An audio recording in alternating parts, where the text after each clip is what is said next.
am dreaming of the mountains of my home, of the mountains where in childhood I would roam.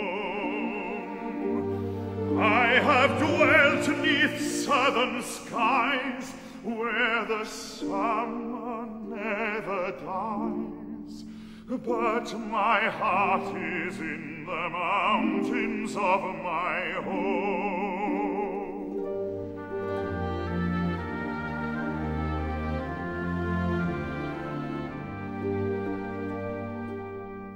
I can see the little homestead on the hill. I can hear the magic music of the rill.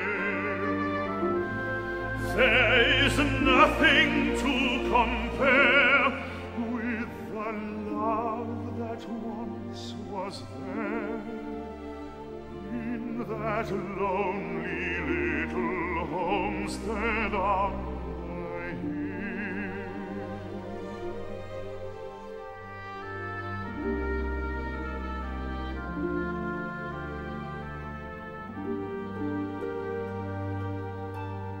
I can see the quiet churchyard down below,